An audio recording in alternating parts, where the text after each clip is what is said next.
avec... Le grand Joseph-Antoine Bell. Exactement, mais Joseph-Antoine Bell 70 sélections avec le Cameroun, évidemment, et homme de Douala, Joseph-Antoine Bell, on va pouvoir en parler dans quelques instants ensemble. Bonsoir et bienvenue parmi nous, et merci d'être venu. Bonsoir à tous. Et je ne vais pas dire que les stars se font attendre, parce que les gardiens de but, généralement, ils rentrent les premiers sur le terrain. Ça y est. On va dire qu'on vous pardonne ce petit retard. Non, vous voulez l'explication, c'est que forcément le gardien de but a perdu sa rapidité. Sa vélocité. Il va moins vite. Tiens, d'ailleurs, à propos de vélocité, on a un petit extrait là qu'on a retrouvé. Ah, j'imagine. Voilà une belle occasion d'ouvrir le score pour les Girondins de Bordeaux à la 25e minute, et c'est Uwe Reinders qui est chargé d'exécuter la sanction que l'on dit suprême. Voilà, c'est parti. Bon, il arrête, Antoine Bell l'arrête. Oh oui, Joseph-Antoine Bell arrête. Vous avez vu, il est parti avec les mains derrière le dos à Antoine Bell pour maintenir son équilibre. C'était en 86, en Coupe de France, oui. Et dans un arrêt décisif sur penalty, donc. Oui. À l'époque, Joseph-Antoine Bell faisait partie, Jérémy, on peut le dire, des meilleurs gardiens du monde. Tout à fait. Ça, je peux confirmer. Bon, c'était un modèle pour il nous. Il n'était pas né. Oh, ce sont les Joseph-Antoine Bell qui nous ont donné l'envie de jouer, d'être professionnels. Jérémy, est-ce que c'est Joseph-Antoine le plus grand gardien de l'histoire du Cameroun? Parce qu'il y a une grande génération, il y a une grande tradition de gardiens. Hein. Ah non, mais il faut qu'on mette un peu de débat, les amis. Il était meilleur qu'Onana quand même, non? Toi, tu veux des problèmes, Il est meilleur qu'Onana. Moi, j'ai ma réponse. Moi, j'ai ma réponse en tout cas. N'embarrassez pas Jérémy, je vais répondre pour Jérémy, il va répondre. Bah, écoutez, il faut dire qu'on a déjà la chance d'être une nation qui a produit des très très grands gardiens de but. Et je pense que Jo en fait l'un des grands gardiens du football camerounais. Bon, j'ai pas ma réponse pour le coup. Une belle réponse diplomatique, bravo Jérémy. mais je vais vous dire quelque chose, parce que vous êtes devenu Camerounais en arrivant au Cameroun. On a même les maillots. Hein. C'est très bien. Mais ailleurs, moi je ne me suis pas souvenu, j'ai fouillé dans ma tête. J'ai pas entendu à l'arrivée de Joël Barthes qu'il était meilleur que Carnus. Je n'ai pas entendu à l'arrivée de Bernard Lama qu'il était meilleur que Joël Barthes. Je n'ai pas entendu à l'arrivée de Fabien Barthez qu'il était meilleur que tel. On est content d'avoir ce qu'on a et on est content qu'il soit bon. Donc, bah ça c'est nous les Français, on aime bien faire des classements. Non, c'est notre défaut. C'est pas vous, c'est les Camerounais. C'est les Camerounais et malheureusement, les Camerounais aiment ce genre de polémique, toujours en train de comparer pour avoir l'unique. Mais ça, là où les Français sont responsables, c'est que dans une période qu'on n'aime plus évoquer ou qu'on évoque même beaucoup, tout était unique. Il y avait la cathédrale, il y avait l'école, il y avait la boulangerie, il y avait le gouverneur. Tout était unique. Et donc ça, c'est resté dans la tête des Camerounais. On veut toujours un seul. Il n'y a pas deux. Donc, du coup, dès qu'on a un gardien, il faut avoir tué le précédent. Mais pourquoi cette école de gardiens au Cameroun C'est là que vous devriez dire merci à Joseph-Antoine Bell et à Thomas Nkono. Mais eux aussi ont quelqu'un à qui ils disent merci. C'est qu'il y a eu... le hasard a fait des choses.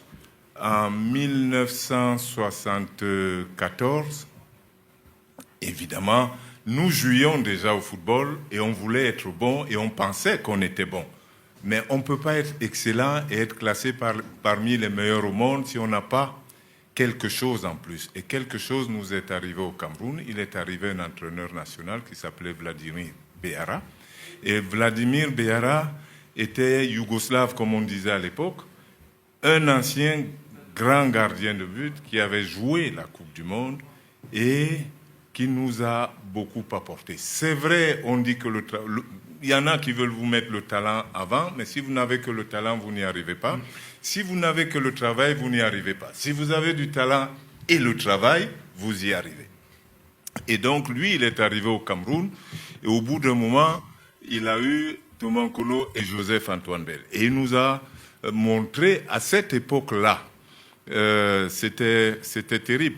Quand vous arriviez dans les clubs, l'entraînement, c'était de faire 2 camps. Et donc, on jouait 11 contre 11. Si vous êtes gardien de but, vous risquez de rentrer chez vous sans avoir rien fait de la soirée et vous dites « j'étais à l'entraînement ». Et tout le monde croyait que c'était de l'entraînement. Lui, il a apporté quelque chose qu'on ne connaissait, je suis sûr, même pas vraiment en France, qui était l'entraînement spécifique du gardien de but. Et ce type, quand il finissait l'entraînement de toute l'équipe nationale, auquel nous avons participé, il prenait 30 minutes avec nous et nos partenaires. Quand vous parlez de la confiance des Camerounais, elle a commencé par la confiance des gardiens de but, qui l'ont transposée, qui l'ont transmise aux autres. C'est-à-dire que nos partenaires étaient sur le côté et ils nous regardaient travailler et ils disaient « on a pitié de vous ». Tellement on travaillait, tellement on faisait de choses.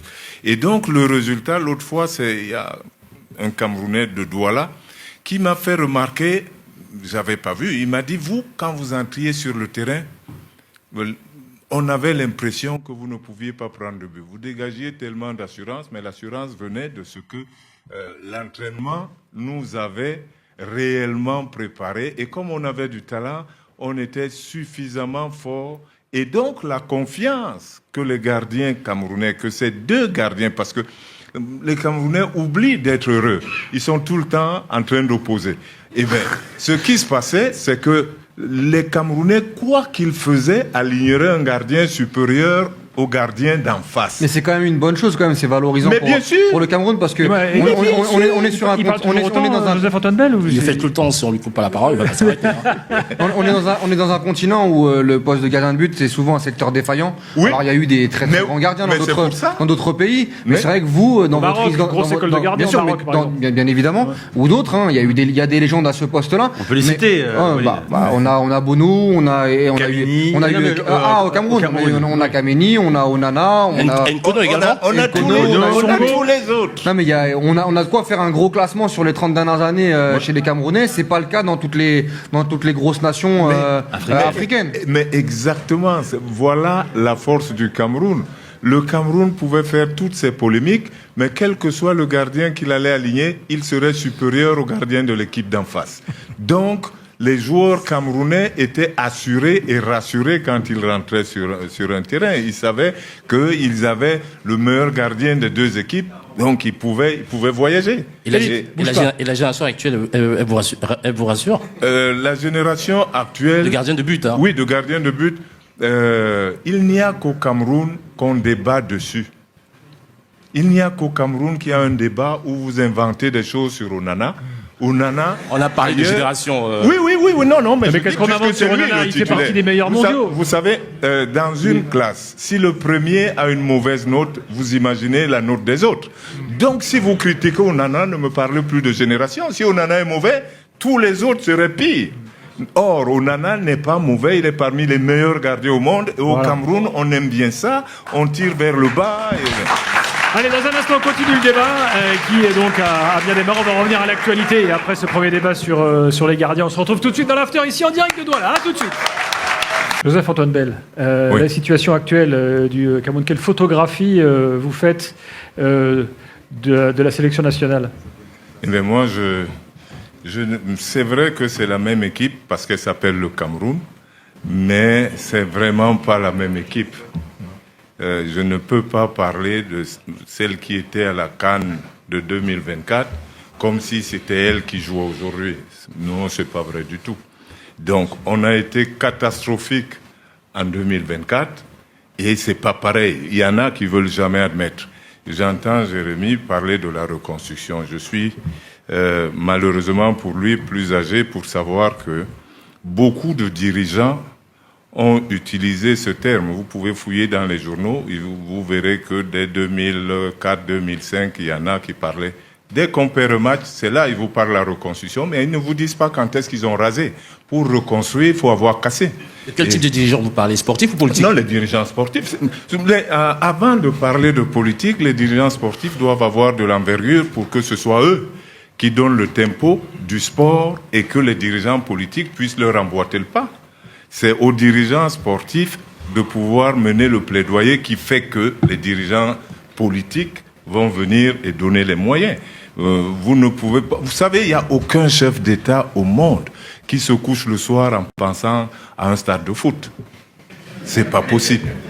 Donc, il faut que ce soit les dirigeants sportifs qui aillent plaider pour démontrer pourquoi il faut un stade de foot. Et si ces dirigeants ont les mains liées, comment ça se passe? Pourquoi il faut... Non, ils n'ont pas... Dirigeants sportifs, hein? Oui, si les dirigeants... Moi, j'ai jamais... À votre époque, c'était le cas ou pas? Non, je ne parle pas pour les autres, je parle pour moi. Vous savez... Justement, à votre époque. Je vais vous expliquer. Ce que fait Onana aujourd'hui, qu'on tente de critiquer, je le faisais il y a 40 ans sans le règlement qui obligeait à jouer au pied. Et tout le monde disait « rentre dans tes buts » et je n'ai pas écouté. J'ai continué parce que je pensais que c'était bon. Et donc, on doit s'imposer. Donc, moi, les gens qui disent « je suis entraîneur, mais j'ai les mains liées » sont de mauvais entraîneurs. Je suis dirigeant, mais je ne suis pas libre. Non, vous n'êtes pas dirigeant.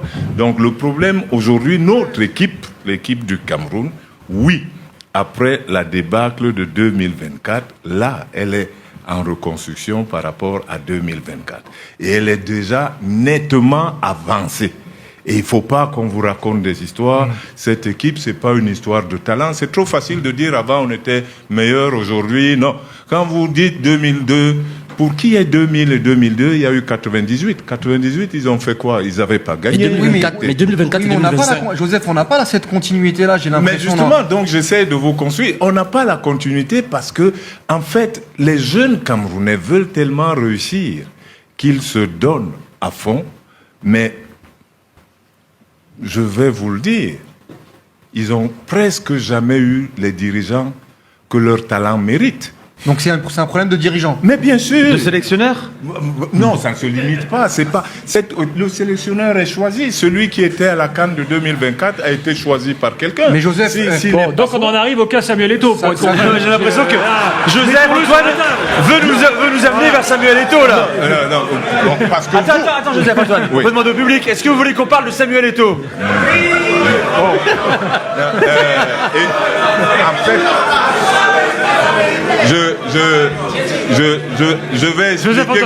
je vais expliquer et vous verrez que en réalité, c'est pas un problème de Samuel Eto'o.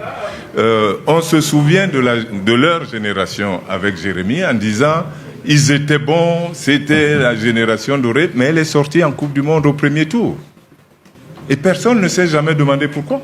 Parce que les dirigeants n'étaient pas à leur place. Cette équipe-là, effectivement, personnellement, je peux le dire, je suis venu 1 an avant. À l'époque, je vivais encore en France. Je suis venu 1 an avant prévenir qu'on avait une équipe qui pouvait aller très loin en Coupe du Monde. Il faut qu'on commence 1 an avant. Il restait encore 3 matchs de qualification. Et j'ai expliqué que nos 3 matchs de qualification, ces garçons auraient pu les gagner à genoux. Mais lorsque vous ne voyez pas bien, et que vos adversaires, je m'excuse s'il y a des Tchadiens ou des Équato-Guinéens, mais si vos adversaires s'appellent la Guinée ou le Tchad, et que vous vous contentez de les battre, et ne pas voir que votre véritable adversaire, c'est l'Allemagne, c'est le Brésil, parce que vous voyez la Coupe du Monde, eh bien c'est tant pis pour vous. Je voudrais rappeler que moi, quand je jouais à Union de Douala, c'est pas mon remplaçant que je regardais. Je travaillais durement parce que je savais qu'il y a un gars à Yaoundé donc tu es en train de dire qu'aujourd'hui le Cameroun regarde derrière et pas devant? Pas aujourd'hui, ils l'ont fait. Il faut leur demander comment ils sont allés en Coupe du Monde 2002. Personne, c'est-à-dire que nous, les footballeurs, les jeunes, c'est leur vie. Les aînés sont là pour les aider à l'écrire le mieux possible. Or, si vous le faites pas, je pense que Joseph-Antoine Bell fait référence à 2002, il y a les problèmes de primes, et l'équipe a failli ne pas aller à la Coupe du Monde en 2002. Voilà, donc il y a eu des problèmes. Ouais. Maintenant, le problème aussi, je peux en parler parce que c'est moi qui ai déclenché ce genre de choses. Lorsque je parle de primes en 1990, tout le monde a retenu que les footballeurs aiment l'argent. C'est vrai. c'est peut-être vrai, mais je vais vous dire quelque chose. Lorsque vous parlez de problème de prime, vous et tous ceux qui sont ici présents, est-ce que vous imaginez un chef d'entreprise qui présente un projet à son banquier dans lequel il aurait oublié de parler des salaires du personnel? Si vous faites ça, quand le banquier aura fini de lire votre projet, il ne commande pas, il vous le rend merci, au revoir, parce que vous êtes un incompétent. Donc lorsque vous allez à une Coupe du Monde et que vous n'avez pas, ou oublié comme en 90, de régler le problème de prime, lorsque j'en parle comme joueur, les gens, c'est un peu l'histoire du type qui vous montre la lune, que vous voyez le doigt. Moi, je parle des primes, mais on aurait dû comprendre que je dénonce l'incompétence des dirigeants. C'est cette incompétence parce qu'on n'a jamais eu le courage de l'adresser. Oui, mais 30 ans après, on est sur la même situation. On est sur la même situation parce que ce que je suis en train de vous expliquer, la finesse de la réflexion fait que tout le monde a retenu qu'il faut régler les primes. Mais ce n'est pas de primes qu'il s'agit. Si vous avez été capable d'oublier les primes, c'est que, qu'est-ce que vous feriez? Vous avez oublié beaucoup d'autres choses. Et c'est ce qui peut faire qu'aujourd'hui, 30 ans après, vous alliez jouer contre les Swatini sans une séance d'entraînement parce que vous n'avez pas pu régler ça, vous n'avez pas pu penser. C'est ce qui s'est passé il y a 10 jours, effectivement, avec des problèmes d'avion. Dans un instant, attends, Edith aura la parole dans quelques secondes. Dans un instant, on continue le débat. Et on va mettre donc sur la table les problèmes à la FECAFOOT ensemble. On va pouvoir en parler avec Jérémy, avec Joseph-Antoine Bell. A tout de suite ici en direct de Douala. Même question, Joseph-Antoine Bell. Est-ce que Samuel Eto'o, qui a été un immense joueur, est un bon dirigeant? Moi, j'ai le lointain souvenir, quand j'étais à l'école, qu'on m'a appris à démontrer les choses, donc à poser les arguments avant d'arriver à une conclusion. Donc voilà, vous me demandez une conclusion sans argument, vous me prenez des choses à l'envers. On peut développer quelques arguments, mais il ne faut pas que ça dure 30 minutes. Non, mais justement, c'est vous qui devriez choisir. C'est-à-dire, il s'est passé ceci, la FECAFOOT a fait... Ouais. Vous avez dit tout à l'heure que la FECAFOOT avait des problèmes avec le ministère. Mais la FECAFOOT a des problèmes avec le syndicat des footballeurs. La FECAFOOT a des problèmes avec les arbitres. La FECAFOOT a des problèmes avec ses clubs. La FECAFOOT a des problèmes avec la CAF. La FECAFOOT a des problèmes avec l'OMS.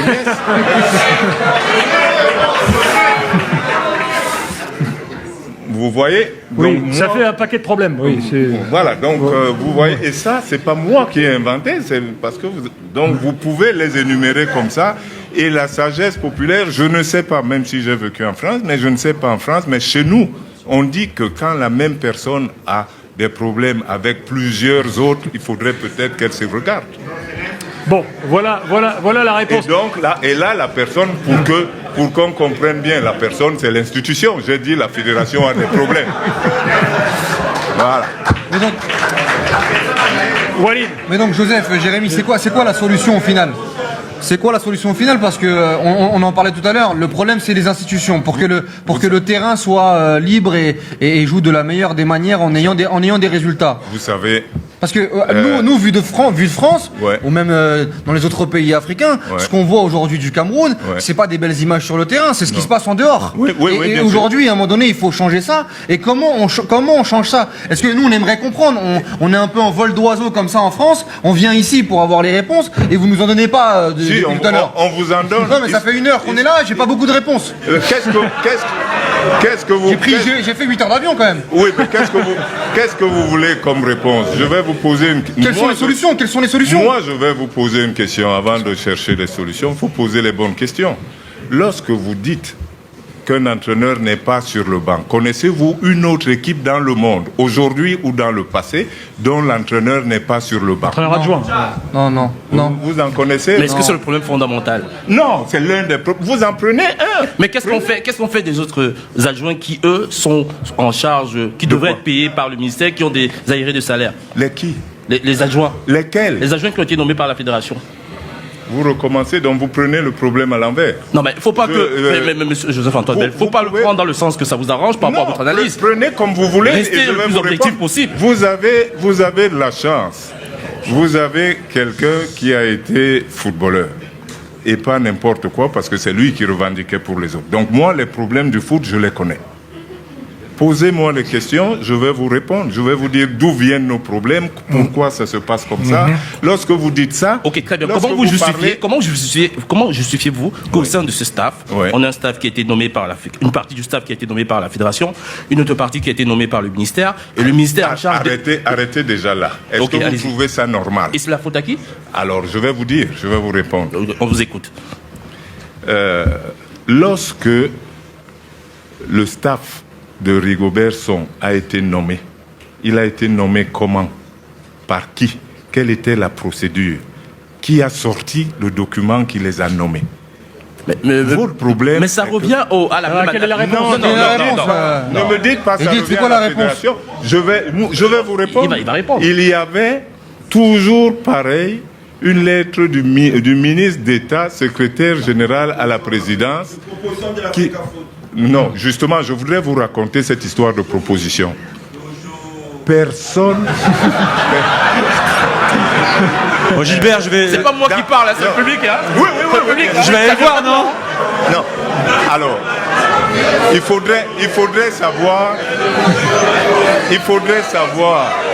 Alors, S'il vous plaît, il faudrait savoir que on ne doit jamais, dans un monde normal, savoir qui a proposé quoi à un chef. non, mais attendez, Lorsque- qui décide du sélectionneur dans ce pays? Ah, dans ce pays, ça vient de la présidence. C'est clair. Et vous Mais est-ce pourriez... que c'est Est-ce normal que ça, c'est le monde normal? Ah non, C'est ça la mais question. justement, c'est là votre problème. Vous venez nous demander, vous partez de France pour venir demander au Non. Cameroun si c'est un monde normal.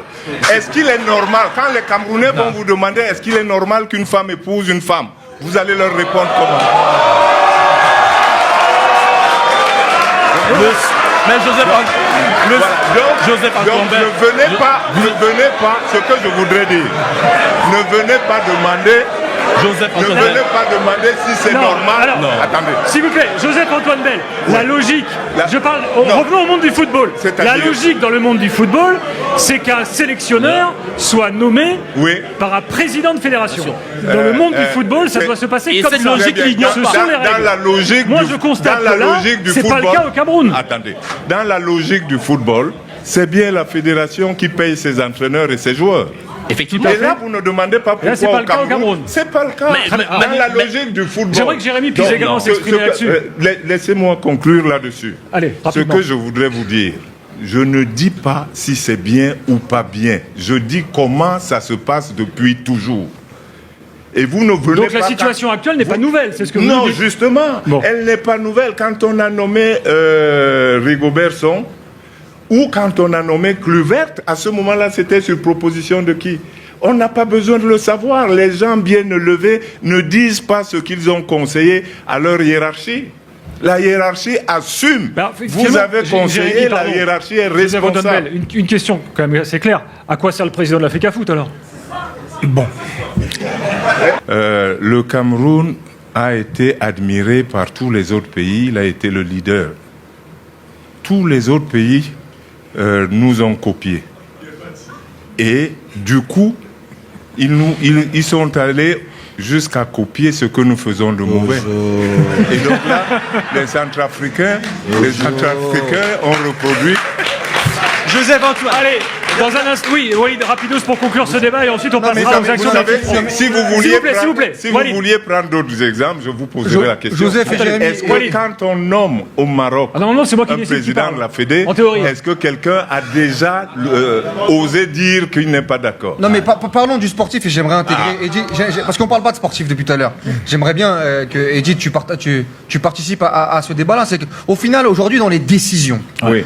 quand Eto'o est arrivé, il y a eu l'entraîneur portugais contre Sessao. Ouais. Quand vous avez fait demi-finale de Coupe CAN. d'Afrique des Nations Ouais. en se faisant sortir par l'Égypte à la maison, c'était un gros objectif. Ouais. À ce moment-là, c'était un énorme objectif Ouais. qui n'a pas été rempli au final. Ensuite, vous avez été qualifié miraculeusement contre l'Algérie. J'en fais encore des cauchemars.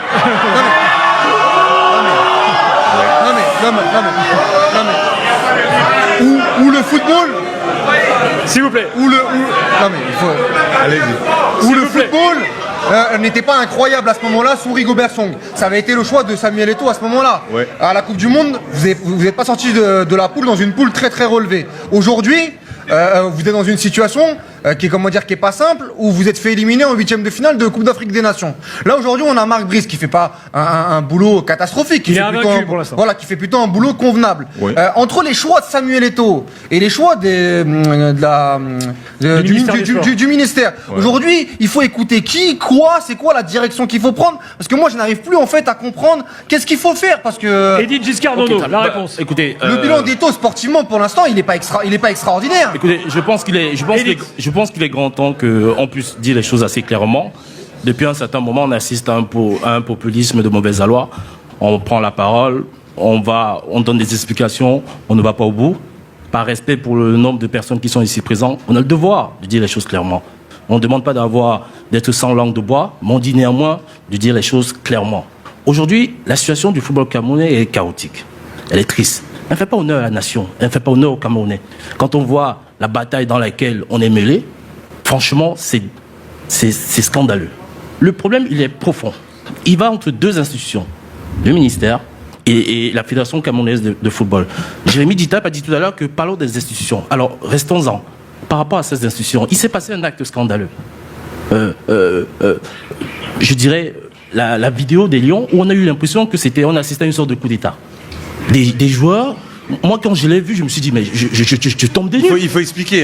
C'est-à-dire qu'on voit des joueurs... Après le 0-0 contre Eswatini, les joueurs sont venus parler avec Vincent Aboubakar, qui a pris la parole, qui a eu un communiqué pour dire on soutient notre sélectionneur, absolument. Donc ils ont pris parti. Hein. Ils ont pris parti pour le sélectionneur et donc indirectement contre Samuel Eto'o. On a assisté à ce que j'appelle un panugisme qui dit pas son nom, parce qu'on voit, un capitaine, d'ailleurs, le cas Aboubakar Vincent, pour lequel j'avais un profond respect, il a dégainé.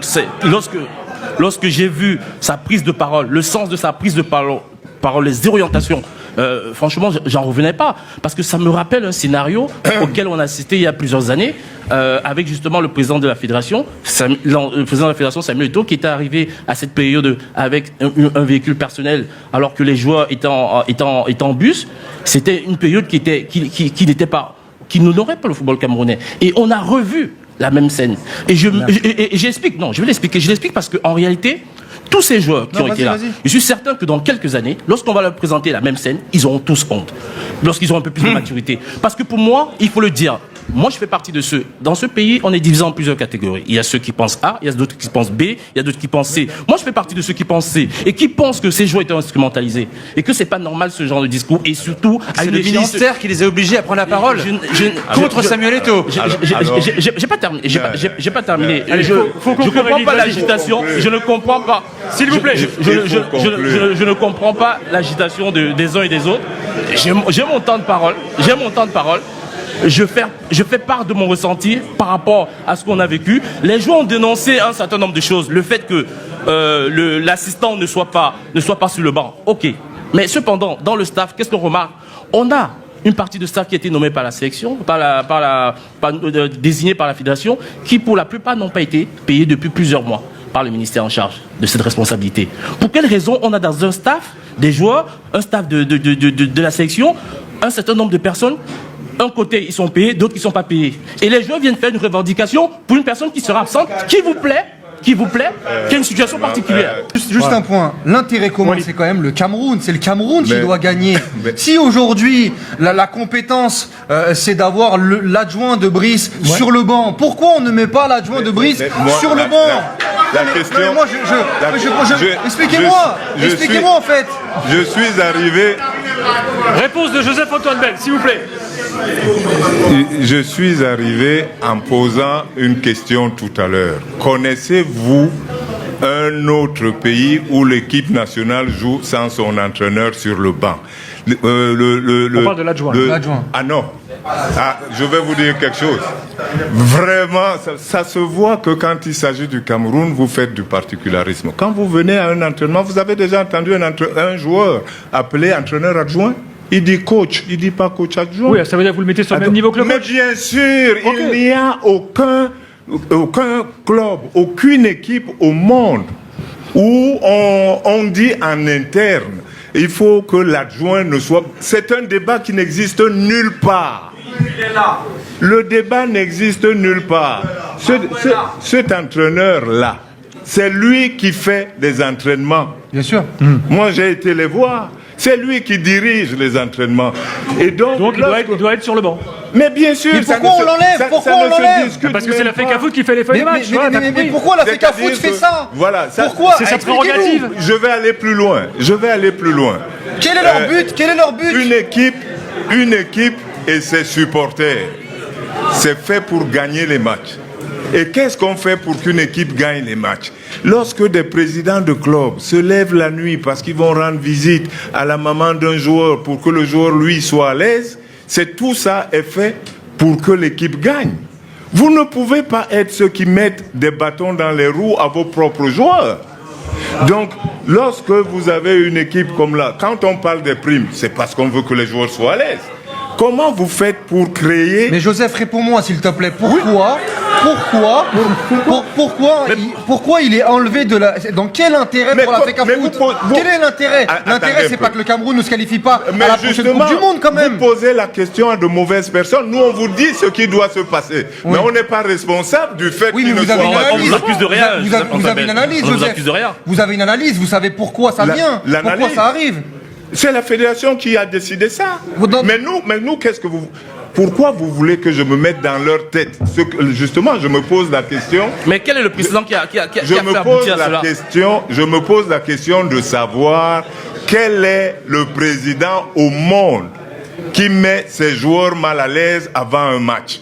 Mais vous accusez Ça qui n'existe de... Vous nulle accusez part. qui de quoi? Bah, là, La fédération de ne pas mettre les joueurs, parce que là, je vous ai entendu. Attendez Bien, un peu. avançons. Je voudrais lui dire. Allez, pour conclure. Ah, Edith, Pour conclure, tel que Edith Giscard a parlé, j'ose croire qu'il a fait ça parce que, étant journaliste, ils aiment le buzz. Et donc, il a voulu volontairement dire une grossièreté. Mais moi, Je le pense sincère. moi qui ai été là-dedans, ce que les joueurs ont fait à la 9e fois, je l'aurais fait le premier jour. On ne touche pas à un membre de l'équipe. Nous sommes une équipe. J'ai connu ça ici à Douala, j'étais jeune, mais je n'ai pas laissé passer. Mon président avait voulu retirer un joueur que l'entraîneur avait sélectionné. Il a dit ce joueur ne voyage pas. On a dit on ne part pas. Pas parce qu'on l'aimait beaucoup, mais on ne veut pas que ce soit le président qui choisisse les joueurs. C'est l'entraîneur qui est à l'entraînement Mais en tous les quelque jours. sorte, Joseph Donc Antoine, il ne faut pas s'il vous casser plaît, l'harmonie en du quelque groupe. sorte, en quelque Je ne sorte. comprends pas. C'est-à-dire, En attendez, quelque sorte. je voudrais finir par là. Précisément la photo, moi, quand j'ai vu une photo avec le capitaine qui parle et tous les joueurs autour de lui, ça m'a donné la chair de poule. Parce que ça veut dire que les joueurs sont unis derrière leur capitaine. Bon, Namasso qui vient d'arriver. Et maintenant, je voudrais lui rappeler quelque chose. Je voudrais lui rappeler quelque chose. Comme on aime comparer, s'il vous plaît. Comme on aime comparer, souvenez-vous du match avorté Algérie-Cameroun. Est-ce que vous vous souvenez du match amical avorté Algérie-Cameroun? D'accord. Très bien. Eh bien, à ce moment-là, il y avait un ministre des Sports qui m'avait pris pour conseiller spécial. Lorsqu'il a organisé une réunion de débriefing et que le secrétaire général de la fédération a voulu accuser Samuel Eto'o d'être celui qui a manigancé ça, j'ai pris la parole pour défendre l'unité des joueurs, pour dire qu'avant tout, j'accepte que les joueurs soient unis, même si c'est pour une mauvaise raison. Tant qu'ils sont unis, ils vaincront leurs adversaires. Il ne faut pas les diviser. Et lui essayait de dire, et il l'a dit, certains joueurs vont venir par derrière, comme on dit. Non, il faut les maintenir ensemble, quitte à les avoir en face de vous et leur donner satisfaction. Quand les joueurs revendiquent, gardez-les ensemble. Ne les divisez pas. Merci Joseph Antoine Bell.